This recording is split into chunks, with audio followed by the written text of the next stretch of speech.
Dans la vidéo précédente, nous avons vu Fan Mo, un lycéen moyen, être transporté dans un monde plein de magie après avoir acquis un pendentif héritage familial. Cependant, sa vie était toujours la même dans ce nouveau monde, avec son père qui avait du mal à payer les factures en tant que chauffeur et une sœur handicapée à prendre en charge. La famille Mu, la plus prestigieuse de la ville, le détestait, lui et sa famille, parce que Fan Mo avait essayé de s'enfuir avec leur fille, Ningzhu, quand ils étaient plus jeunes.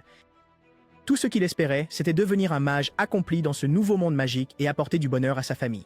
Bien qu'il soit le perdant de la classe, il a débloqué deux des éléments les plus puissants, le feu et le tonnerre, et a travaillé dur pour atteindre des compétences de niveau 3 dans les deux éléments en pratiquant le feu à l'école et le tonnerre à son travail de chasseur de monstres. Son pendentif lui a également donné un coup de pouce en augmentant ses progrès en absorbant d'autres équipements magiques.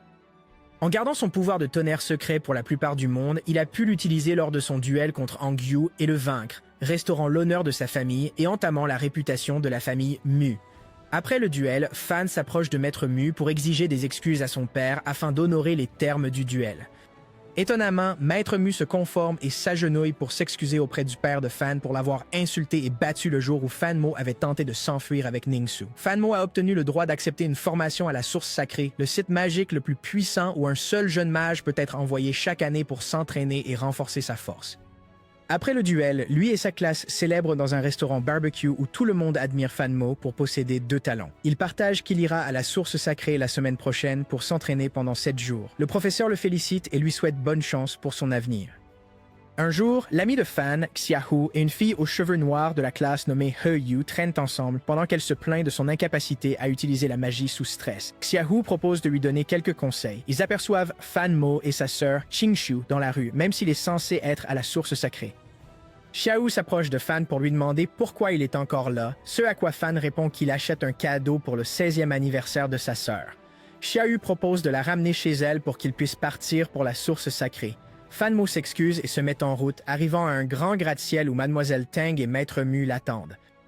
Ils montent dans un ascenseur qui les emmène au sous-sol 15 et ils le conduisent à une porte. Derrière la porte se trouve la Source Sacrée où il peut s'entraîner pendant une semaine. Avant qu'il n'entre, Mademoiselle Tang lui remet un livre de cartes stellaires qu'il pourra utiliser lorsqu'il atteindra le niveau de cartes stellaires pour lancer des sorts. Il tombe sur le capitaine qui lui dit à quel point il a été choqué de découvrir que Mo Fan dans son groupe de chasseurs de monstres était Fan Mo depuis le début. Fan demande pourquoi il est là, ce à quoi il répond qu'il est venu ici pour parler au gardien de la Source Sacrée, qui se trouve être la sœur de la fille qui a disparu de l'école pendant l'attaque du Cyclope. Lui et sa sœur sont allés enquêter dans la grotte derrière la cafétéria et ont trouvé plusieurs traces de Cyclope et un liquide mystérieux qu'ils soupçonnent provenir de la Source Sacrée. Ils essaient encore de comprendre ce que cela signifie. Le capitaine dit à Fan Mo de se concentrer sur son entraînement pour qu'il puisse devenir le deuxième plus jeune mage nébuleux après Ningzhu Nu. Fan Mo part brusquement après avoir entendu son nom. La porte de la Source Sacrée est fortement gardée et ne s'ouvre qu'à Fan, se refermant immédiatement après son entrée. Il n'y a pas d'autre chemin que d'avancer sur le passage étroit vers la plateforme centrale, entourée d'eau à perte de vue. Fan peut sentir son pouvoir augmenter dès qu'il s'assoit au centre de la plateforme. Pendant ce temps, la sœur de la fille disparue se renseigne sur le liquide trouvé dans les grottes. Les techniciens de laboratoire confirment que l'analyse révèle que le liquide est similaire à celui trouvé dans la Source Sacrée, mais à l'effet opposé. Il affecte les êtres en les remplissant de haine et de soif de sang, surnommant le liquide source de rage. La présence de ce liquide dans la grotte explique pourquoi les cyclopes, habituellement des monstres timides qui se cachent dans l'obscurité, provoquent des ravages dans la ville. La pluie commence à tomber sur toute la région, y compris le poste avancé au sommet enneigé. L'escouade de patrouille 4 n'est pas revenue de sa ronde, ce qui inquiète le commandant. Soudain, 2 fusées rouges brillantes éclatent au milieu des bois denses, signalant une urgence code bleu.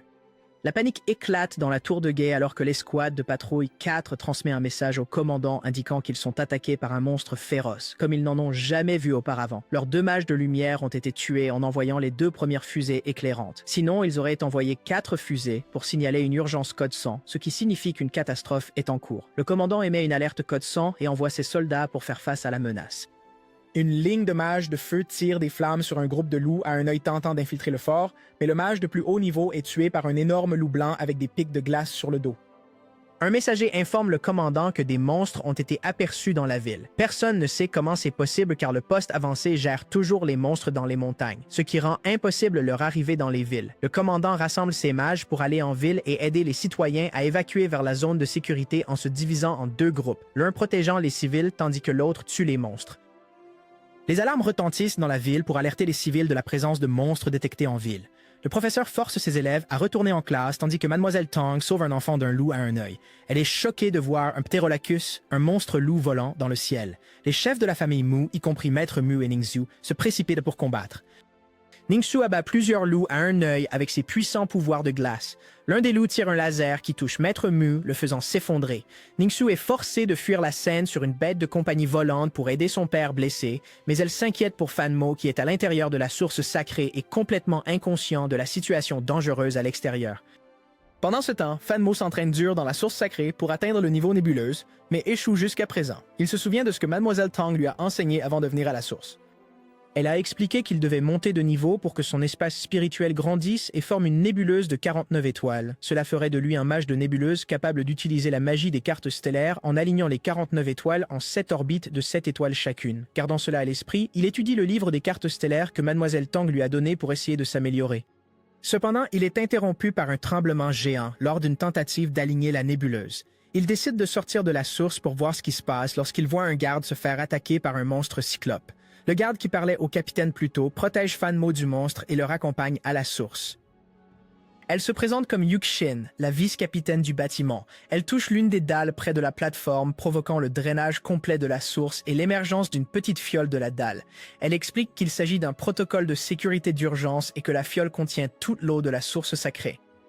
Ils descendent un escalier qui les mène à un tunnel ancien au fond de la source, servant de sortie alternative. En traversant le tunnel, Yuxin explique que la Curie Noire, un culte de mages noirs, a créé le liquide de la source de la rage, qu'ils ont infusé dans l'eau de pluie, provoquant la fureur des monstres et leur attaque sur la ville. La sortie mène à une pente de colline d'où ils peuvent voir un ptérolacus géant au sommet d'un gratte-ciel dans la ville. Les civils de la ville fuient pour sauver leur vie, alors que des milliers de monstres les attaquent. Le groupe de délinquants qui avait auparavant essayé de forcer Qingxia à devenir la petite amie de leur chef rencontre une fin sanglante aux mains de loups borgnes. Qingxia est également poursuivi par l'un d'eux, mais est sauvé à la dernière minute par un homme qui l'attire dans un bâtiment. Les personnes à l'intérieur ferment les portes pour se protéger du monstre, mais l'homme sait que les portes ne suffiront pas à éloigner les monstres longtemps. Après avoir vu la situation désespérée dans la ville, Fan Mo décide d'aller chercher son père et Qingxia. Yuxin lui demande d'emporter avec lui la fiole de la source sacrée en disant que la Curie Noire la ciblera puisqu'elle est la vice-capitaine de la source. Ils ne peuvent pas se permettre de perdre la fiole, donc Fan Mo devrait la garder car il ne serait pas l'une des cibles. Il refuse, disant qu'il ne se soucie pas de la source sacrée et souhaite s'occuper de sa famille. Frustré, Yuxin lui demande s'il pense que les gardes qui ont perdu la vie en le protégeant, lui et la source sacrée, n'avaient pas de famille. Yuxin avait aussi une sœur qu'elle a perdue à cause d'un cyclope alors qu'elle était en mission, mais elle a poursuivi la mission jusqu'au bout en sachant qu'elle est une mage qui doit protéger les gens. Comprenant, Fan Mo accepte le flacon et lui donne une photo de sa famille, lui demandant de les protéger si elle les voit en ville. Le père de Fan Mo livrait des marchandises au poste avancé lorsque l'invasion a commencé. Depuis, il essaie de retourner en ville sain et sauf. Il rencontre Monsieur Mu dont la voiture est tombée en panne alors qu'il se rendait vers la zone de sécurité. Il monte dans la voiture du père et lui dit d'aller à la zone de sécurité. Le père refuse, disant qu'il doit d'abord aller au centre-ville pour chercher Fan Mo, puisqu'il est à la source sacrée là-bas. Monsieur Mu dit que c'est insensé de le faire, puisque le bâtiment de la source sacrée a été le premier à être attaqué et que tout le monde là-bas est sûrement déjà mort. Le père persiste et dit à Mu de soit sortir, soit aller en centre-ville avec lui. Il n'a pas d'autre choix que d'y aller. Même les étudiants de l'école de magie ont du mal, la plupart étant transformés en collation pour le cyclope. Min, la camarade de classe mage de feu, est poursuivie par l'un des loups qu'elle essaie de tuer avec son sort de feu enragé. Il semble que cela fonctionne pendant une seconde, mais le monstre se relève et manque de lui arracher la tête. Mais Baimu la sauve en lançant un puissant sort de glace. Il lui donne une batte de baseball pour se défendre au cas où elle serait trop stressée pour utiliser la magie à un moment donné. Il est étonnamment calme dans cette situation et leur dit de le suivre. Il sauve un autre étudiant en gelant un des cyclopes avec Conjuring Ice. Xiao Hao et Li Yuhu semblent avoir leur propre intrigue amoureuse, se cachent des monstres dans le couloir. Cependant, ils sont entourés par 2 monstres cyclopes de chaque côté. Xiao Hao la porte dans ses bras et les téléporte à un étage supérieur en utilisant ses pouvoirs de vent. Cependant, il est attaqué par un loup à un œil qui le plaque au sol. Il lui dit de s'enfuir et de le laisser, mais elle n'en a pas le cœur. Juste au moment où il semble que leur histoire d'amour va connaître une fin tragique, un énorme éclair frappe le loup et l'envoie valser. Fan Mo fait enfin son apparition héroïque à l'école. Il utilise son serpent de tonnerre sur lui, mais le loup ne meurt toujours pas. Xiao Hao utilise sa magie du vent pour abaisser ses défenses et Fan Mo termine le travail en utilisant un feu déchaîné pour le réduire en cendres. Il les emmène ensuite au stade où se trouvent les autres étudiants survivants. Les choses ne vont pas bien non plus au stade, avec Bai Mu montrant plus de leadership que certains des enseignants qui suggèrent d'abandonner les élèves pour se sauver. Heureusement, les autres enseignants rejettent cette idée et décident d'un autre plan. Ils doivent amener tout le monde à la barrière de sécurité dans la ville. D'abord, une petite équipe de pionniers formée des élèves talentueux explorera le chemin à l'avance et trouvera une route avec moins de monstres, tandis que la plus grande équipe d'Exode suivra leur piste pour éviter d'être attaquée. Les enseignants demandent aux élèves de se porter volontaires pour l'équipe de pionniers, mais personne ne semble désireux de risquer sa vie pour une tâche si dangereuse. Min, l'autre élève de la foudre, et Bai Mu se portent courageusement volontaires pour la tâche. À ce moment-là, Fan Mo, Xiao Hao et Yuhu arrivent au stade. Fan Mo déduit qu'il est encore plus dangereux de faire partie de l'équipe d'Exode, car la plupart des étudiants qui en font partie sont faibles et pas assez courageux pour utiliser la magie dans des situations stressantes, donc leur nombre ne fait pas leur force. De plus, le groupe plus important attirera plus de monstres, les rendant plus vulnérables aux attaques. Leur survie sera plus probable dans l'équipe de pionniers. Ainsi, Fan Mo, Xiao Hao et la fille se portent volontaires pour être dans l'équipe de pionniers. Tout le monde est ravi et soulagé de voir leur camarade de classe le plus fort, Fan Mo, toujours en vie. Pendant ce temps, la vice-capitaine du printemps sacré, Yuxin, a tenu bon tout ce temps seule. Cependant, elle est presque à court d'endurance lorsqu'elle est poursuivie par une bête noire. Elle lance un sort, mais il manque sa cible et la bête bondit vers elle. Ça aurait été la fin pour elle, mais elle est sauvée par l'arrivée opportune de Monsieur Yang qui attaque la bête avec un énorme jet d'eau. Yuxin le remercie de lui avoir sauvé la vie et ils commencent à discuter des motivations de la Curie noire. Ils croient que l'objectif principal du culte est d'obtenir l'eau de la source sacrée, qu'ils utiliseront pour attirer les commandants monstres à attaquer la ville. Yuxin lui dit qu'elle a donné la fiole à Fan Mo parce que les membres de la Curie noire ne le soupçonneraient pas de l'avoir.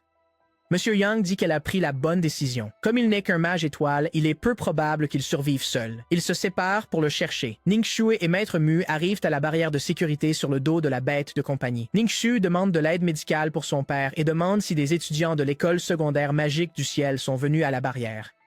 Les assistants disent qu'ils n'ont pas encore vu d'étudiants à la barrière, ce qui inquiète Ningxue pour la sécurité de Fan Mo. À l'école, l'équipe de pionniers composée de 9 étudiants et d'un enseignant se transforme en leur équipement magique pour commencer leur mission.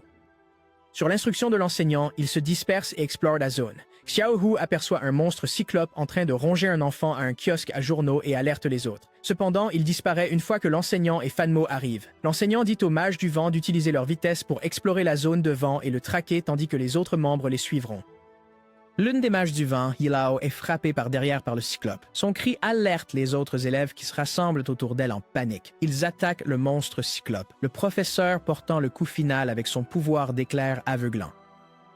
Malheureusement, Yilao est morte de l'attaque. Les étudiants prennent un moment pour pleurer sa mort. Le professeur demande à Fan Mo comment il peut être si calme et attaquer les monstres malgré le fait qu'il soit étudiant. Fan Mo partage qu'il a rejoint le groupe des chasseurs de monstres lorsqu'il était en 2e année, ce qui lui a donné l'expérience nécessaire pour affronter les monstres, mais il admet qu'il est toujours effrayé par la situation actuelle. Yabaou revient pour signaler avoir vu 3 loups, à un œil devant, un à la fontaine, un dans le jardin de Rokyo et un autre dans les bois. Fort de son expérience chez les chasseurs de monstres, Fan Mo élabore un plan. Il dit à Xiaohu de retenir le loup à la fontaine en le faisant le poursuivre en zigzag car les loups sont plus lents lorsqu'ils courent dans différentes directions. Il dit à Bai Mu de retenir celui dans les bois en le gelant sur place. Les autres, y compris Fan Mo, utilisent ce temps pour éliminer le loup dans le jardin de Rocaille, puis progressent vers les loups dans les bois et à la fontaine, en les affrontant un par un. Fan Mo les rassure en disant que s'ils travaillent ensemble, leurs différents talents peuvent facilement abattre les monstres et qu'ils se rendront compte que les monstres ne sont pas si effrayants. Les étudiants sont motivés par ses paroles et acceptent son plan. Xiaohu se rend à la fontaine et se remémore son plan tout en observant le loup de derrière. Le loup le détecte et commence immédiatement à sprinter vers lui, manquant de peu de déchirer Xiaohu avec ses longues griffes noires. Il utilise ses pouvoirs du vent pour s'enfuir en zigzag, ce qui semble fonctionner au début. Cependant, le loup utilise les arbres pour avancer plus rapidement et finit par le rattraper, lui entaillant l'épaule. Il essaie de s'enfuir sur ses 2 jambes, mais est trop lent et se fait lacérer le dos. Paniqué, il utilise sa magie du vent pour se précipiter dans un kiosque et s'y cacher. Le loup commence bientôt à s'approcher du kiosque, mais Xiaohu rassemble ses pensées et attend que le loup bondisse pour fuir au dernier moment avec la capacité de l'ombre fugace du 3e niveau de la magie du vent.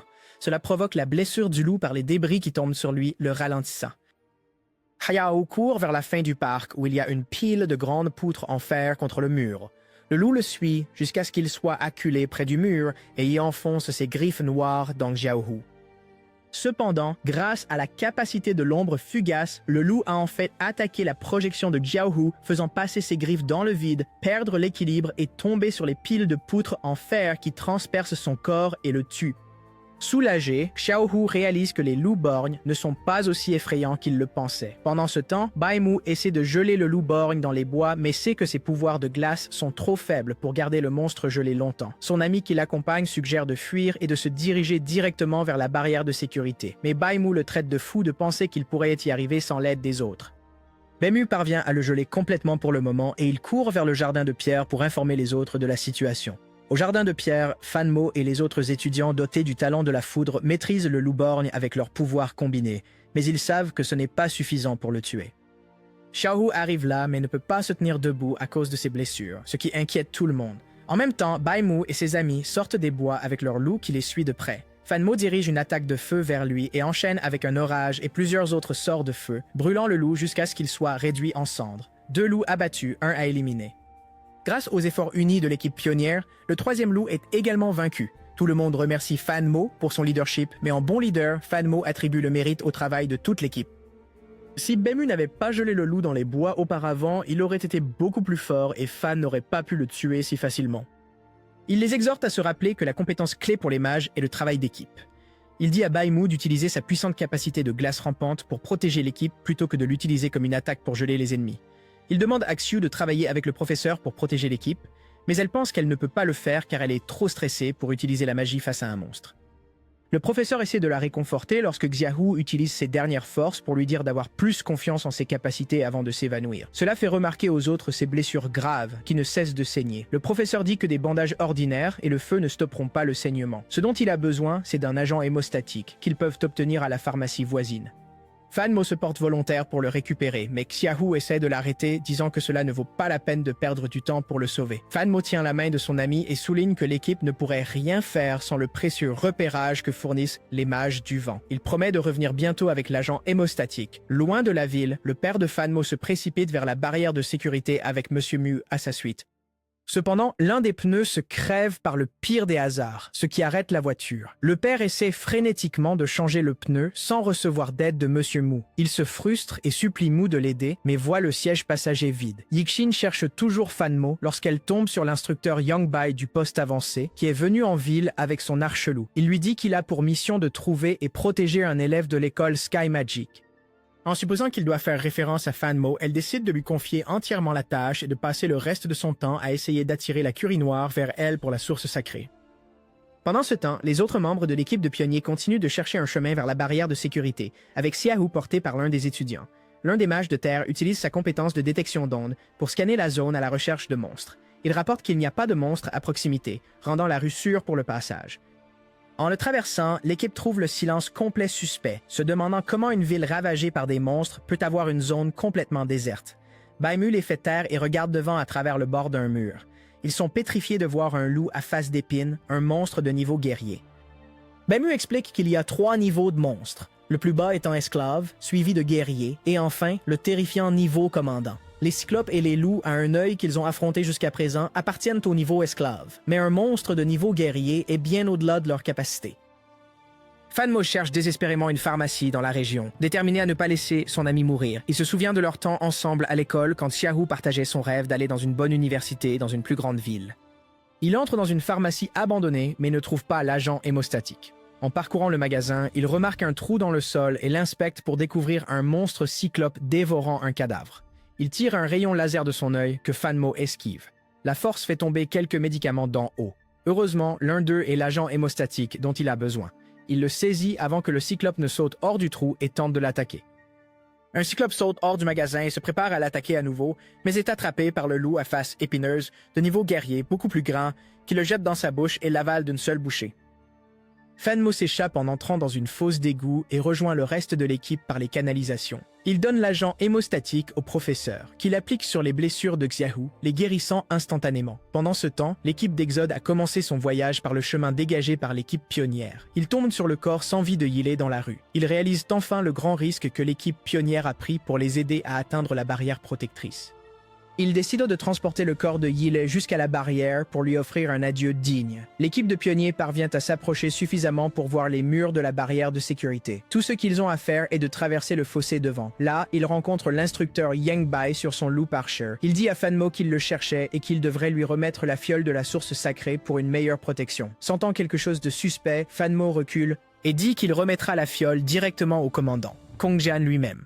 Yang Bai révèle sa vraie nature, ayant l'intention de tuer Fan Mo pour obtenir la fiole. Il demande une dernière fois à Fan Mo de remettre la fiole et en le faisant, il épargnera leur vie.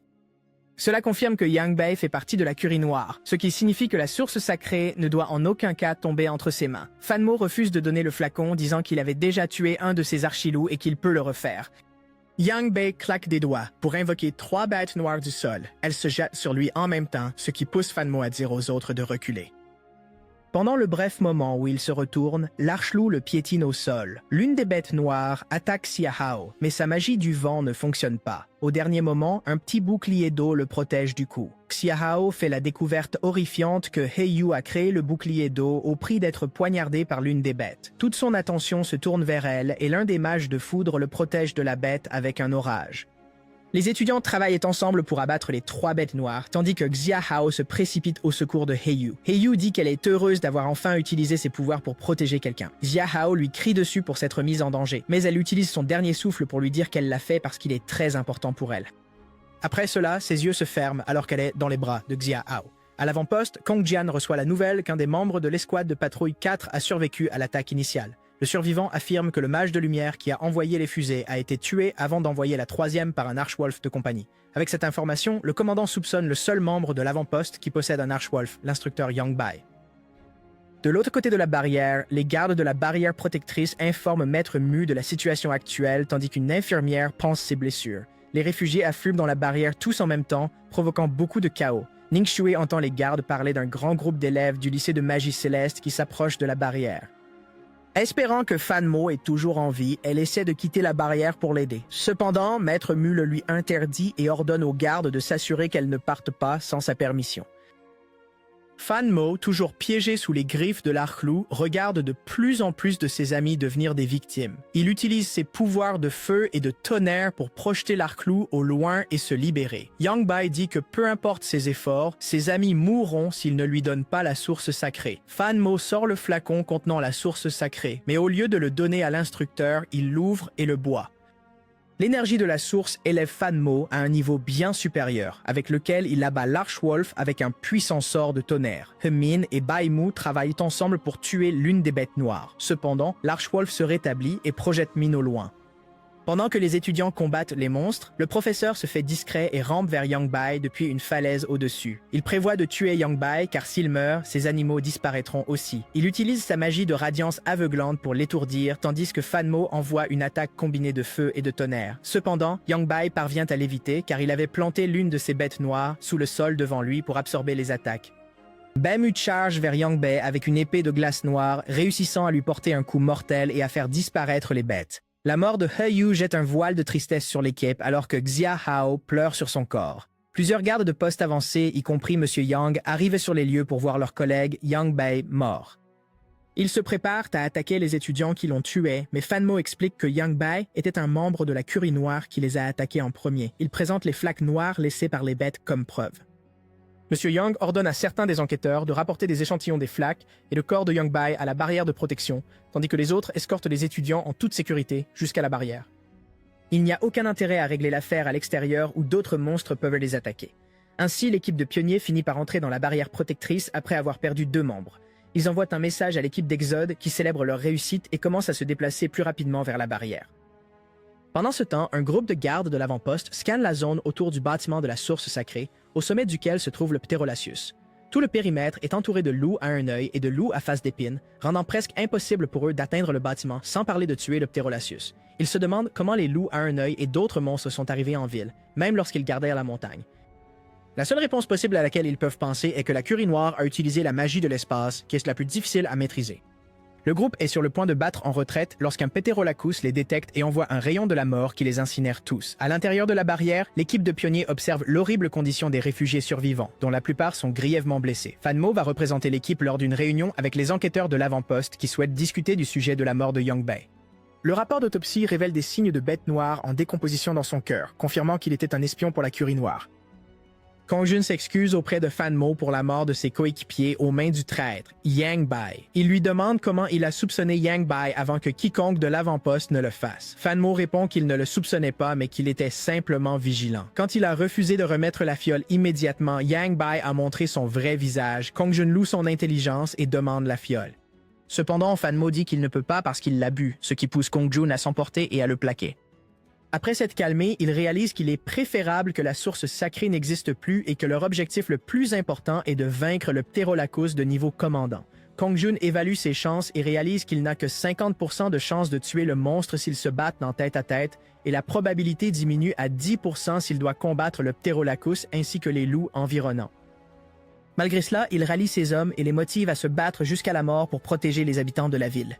Ils sortent de la barrière avec leurs bêtes ailées pour affronter le Pterolacus. Fan Mo reste sur le toit pour les voir partir. Ning Shui, qui monte également sur le toit, est ravi de le voir et le serre dans ses bras.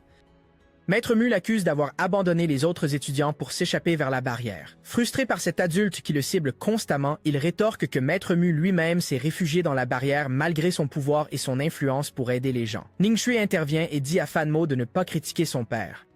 Fan Mo s'énerve et s'en va. Pendant ce temps, le père de Fan Mo arrive enfin dans la ville pour voir toutes les personnes qui restent tous les morts. Après avoir pris un cadavre pour son fils, il est poursuivi par un monstre géant et se retrouve acculé. En tant que non-utilisateur de magie, il est complètement impuissant face à lui. Heureusement, il est sauvé par Yuxin, qui déchaîne une tempête d'eau sur le monstre. Le reconnaissant grâce à la photo que Fan Mo lui avait donnée, elle lui demande s'il est son père, mais il perd connaissance. Yuxin lève les yeux et réalise qu'il y a encore plus de monstres à affronter. Fan Mo entre dans la salle d'enquête militaire pour savoir si son père et Xinxia ont pénétré la barrière. L'officier Cheng reçoit des informations d'une patrouille indiquant que les monstres entrent dans la ville de Bao par des tunnels souterrains. S'ils ne trouvent pas les ouvertures de ces tunnels et ne les détruisent pas, les monstres continueront d'affluer. Fan Mo se remémore ses missions avec les chasseurs de monstres et partage qu'il y avait des indices de ces tunnels lorsque les Cyclopes ont envahi une école et kidnappé un des élèves. Les Cyclopes sont des experts en creusement, donc localiser leurs attaques passées devrait révéler les tunnels souterrains qu'ils ont créés. Fan Mo contacte les chasseurs de monstres pour examiner les archives de toutes leurs missions et identifier les lieux des attaques passées des Cyclopes. Il s'avère que les apparitions les plus fréquentes de Cyclopes se produisent à l'école secondaire pour filles épigraphes, ce qui signifie que la plus grande entrée des tunnels pourrait s'y trouver.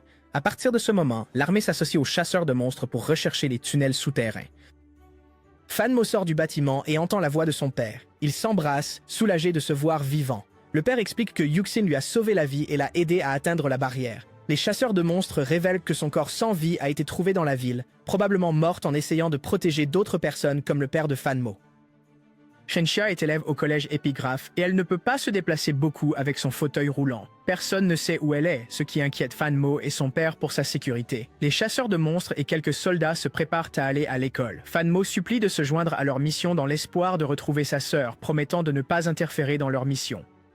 Xinxia s'est caché avec un groupe de civils dans un sous-sol. Ils commencent à paniquer car s'ils ne se dirigent pas vers la barrière de protection, ils seront finalement traqués par les monstres et tués. L'homme qui a sauvé Xinxia d'un loup à un œil suggère d'utiliser les tunnels souterrains pour atteindre la barrière car aucun monstre ne devrait s'y trouver. Il connaît bien les tunnels puisqu'il a été ouvrier de pipeline pendant des années. Pensant que c'est une bonne idée, tout le monde commence à se précipiter vers le tuyau souterrain le plus proche. Cependant, une écolière d'épigraphie dans le groupe reste en arrière et leur demande d'aider Xinxia à venir. Ils refusent tous de risquer leur vie pour une fille handicapée, et les tuyaux sont de toute façon trop étroits pour un fauteuil roulant. Après leur départ, la fille propose de porter Xinxia avec elle, mais Xinxia insiste pour qu'on la laisse derrière. Comme dernière faveur, elle demande à la fille de donner son bracelet à un garçon nommé Fan Mo lorsqu'elle atteindra la barrière protectrice et de lui dire qu'elle est morte et qu'il doit continuer à vivre à sa place. Une fois que la fille part, Xinxia se rend aux boîtes dans le sous-sol et prend un couteau. L'équipe spéciale, composée de quelques soldats militaires et des chasseurs de monstres, traverse la ville en utilisant la voiture spéciale des chasseurs de monstres avec un moteur qui empêche la détection par les monstres. Cependant, une partie de la route vers l'école est bloquée. Ils décident de parcourir le reste du chemin à pied. Le mage du vent des chasseurs de monstres explore la zone, repoussant avec succès 2 monstres cyclopes qui tentent de l'attaquer grâce à son aptitude de niveau 3, l'ombre flottante. L'officier Cheng utilise la magie de glace de niveau carte stellaire pour tuer plusieurs cyclopes d'un seul coup. Ces gars-là sont vraiment impressionnants. En marchant vers l'école, ils entendent des cris provenant d'une ruelle. Fan Mo se déplace instinctivement pour les aider, mais l'officier Cheng lui ordonne de s'arrêter, disant que leur mission est de trouver le tunnel souterrain dans l'école et de le détruire, pas de sauver des vies. Un homme émerge des égouts, tout ensanglanté, et s'effondre au pied de l'équipe. Lui et les autres étaient les personnes du sous-sol. Ils ont utilisé les tunnels souterrains et le système d'égout pour s'échapper, pensant qu'il était exempt de monstres, mais l'égout est en fait le nid des cyclopes. Ces personnes ont marché vers leur mort. Fan Mo aperçoit le cadavre d'une écolière portant le même bracelet qu'il a offert à Xingxia pour son 16e anniversaire, ce qui lui fait penser qu'il s'agit de Xingxia. Il se précipite vers le corps et réalise que ce n'est pas celui de sa sœur, mais confirme que le bracelet est celui de Xingxia. Cela signifierait que cette fille avait rencontré Xingxia avant d'être attaquée par le cyclope dans les égouts. De plus, l'homme qui vient de mourir portait l'uniforme du supermarché dans l'épigraphe mâle.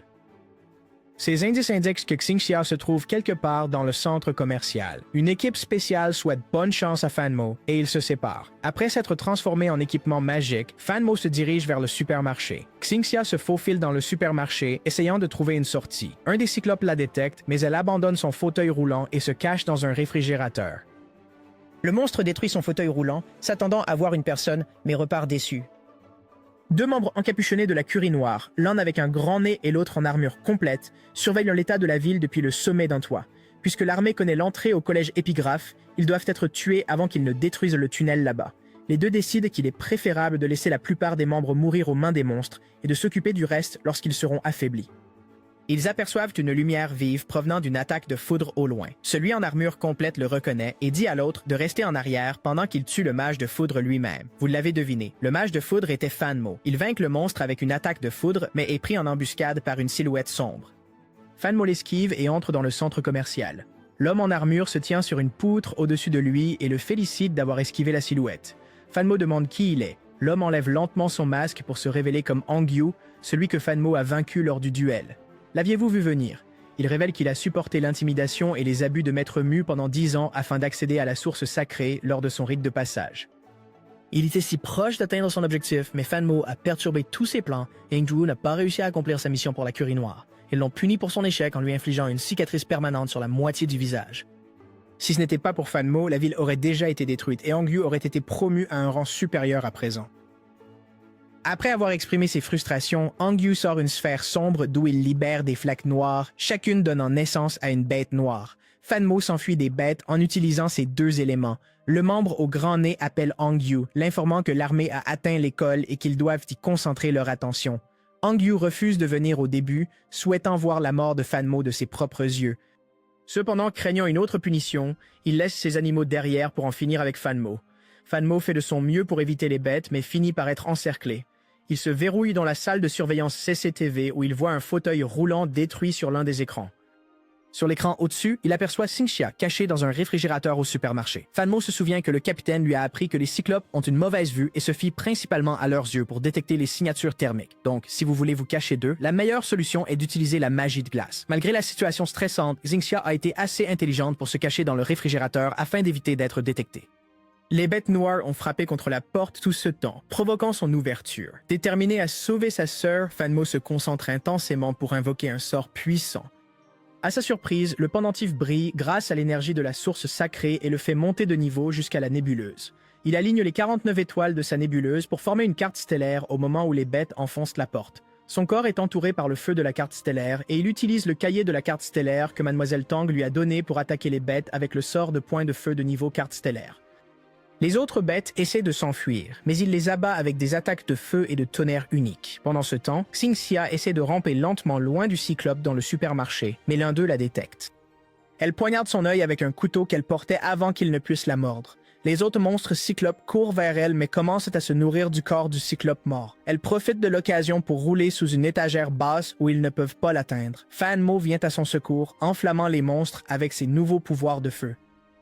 Xingxia sort de sa cachette mais s'évanouit dans ses bras. Sa température corporelle a atteint des niveaux mortels à cause du temps passé caché dans le réfrigérateur. Fan Mo la réchauffe avec un cercle de feu autour d'eux, ce qui lui permet de reprendre conscience. Il est ravi de voir sa sœur vivante et lui rend le bracelet terreur. Il la porte hors du supermarché dans ses bras et partage qu'il a atteint le niveau carte stellaire dans son talent de feu. Les monstres de niveau esclave semblent détecter son pouvoir et les évitent. Il devrait être en sécurité tant qu'il reste à l'écart des monstres de niveau guerrier. Ils s'assoient sur un banc et discutent de la fille disparue dans son école. Xingxia pense que le Cyclope ne l'a pas kidnappée le jour de l'attaque. Elle l'avait vu emprunter le même chemin qu'une personne mystérieuse habillée en gris. Fan Mo suppose que cette personne était un membre de la Curie Noire et que la fille a découvert l'ouverture cachée du tunnel souterrain à l'école, ce qui a causé sa mort.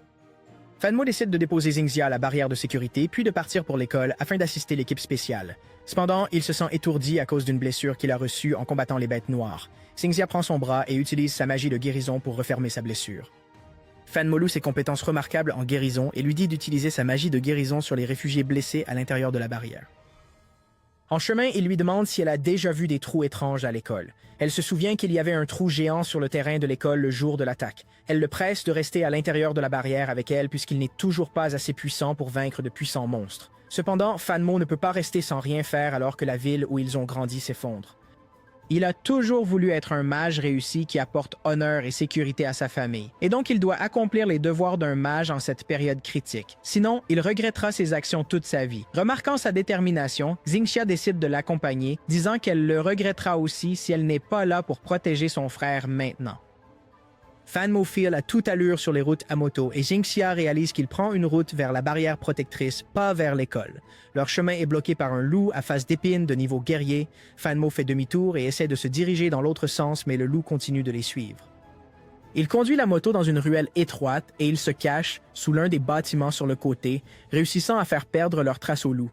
Il admet qu'il n'a aucune idée de comment vaincre un monstre de niveau guerrier. Une équipe spéciale arrive à l'école et trouve l'ouverture du tunnel souterrain dans le champ, comme Xingxia l'avait dit. Office Chunk utilise ses pouvoirs de glace pour sauver une fille qui a miraculeusement survécu jusqu'ici à un monstre cyclope. Le mage de l'eau des chasseurs de monstres emmène la fille dans un endroit sûr tandis que les autres essaient de détruire l'ouverture en libérant leurs pouvoirs ensemble. Cependant, cela n'a aucun effet et provoque l'émergence de plus de monstres du trou. Au même moment, le membre de la Curie Noire au grand nez et un Hangyu masqué apparaissent. Hangyu enlève le masque et dit que puisque les chasseurs de monstres l'ont bien traité par le passé, il les laisserait vivre s'ils laissent le trou tranquille. Tous sont pris par surprise lorsqu'ils réalisent qu'Hangyu fait partie de la Curie Noire. Ils le blâment pour avoir trahi la famille Mu qu'il a si bien traité. Cela le déclenche et il attaque avec ses pouvoirs de glace. Les chasseurs de monstres ripostent immédiatement avec leurs éléments. Nettement en infériorité numérique, l'autre membre de la Curie Noire s'enfuit comme un lâche pour essayer de se sauver. Hangyu l'abat avec des éclats de glace et libère des bêtes noires sur l'équipe spéciale. Pendant ce temps, les instructeurs de l'avant-poste dirigés par Kong Jian s'approchent du Pterolacus massif. Le Pterolacus de niveau commandant les repère et descend au sol derrière une petite armée de monstres de niveau esclave et guerrier. Les monstres de niveau commandant sont des êtres intelligents, ce qui les rend particulièrement difficiles à vaincre. Ils poussent un rugissement puissant qui semble contrôler les monstres de niveau inférieur. Ils se précipitent tous vers le petit groupe de soldats. L'équipe de Kong Jian le presse de conserver son mana pour le Pterolacus, car il est le seul à avoir une chance contre lui pendant qu'il s'occupe des hordes de monstres. Bien sûr, les instructeurs hautement entraînés abattent les puissants loups à face d'épines de niveau guerrier et dégagent le chemin pour leur chef. Au moment où Kong Xian se retrouve face à face avec le Pterolacus, tous ses fidèles instructeurs ont perdu la vie. Le Pterolacus vole de nouveau vers le sommet du bâtiment et Kong Xian le suit avec l'aide de ses ailes. Ils livrent une bataille féroce avec le commandant, lançant des compétences magiques de feu de niveau zodiaque pour vaincre le Pterolacus. Après avoir vu cette attaque, Fan Mo réalise que c'est le moment critique pour détruire les tunnels souterrains et se dirige directement vers l'école au lieu de la barrière protectrice. Il utilise sa magie de feu de niveau carte stellaire pour vaincre le loup à face d'épine et sceller l'ouverture du tunnel souterrain dans l'école. Hangyu a fui la scène une fois que Fan Mo est arrivé, promettant de détruire Fan Mo en détruisant la ville un jour. Tout le monde à la barrière de protection assiste avec admiration à la démonstration de puissance de Fan Mo. Notre héros se demande si tous les problèmes ont enfin pris fin.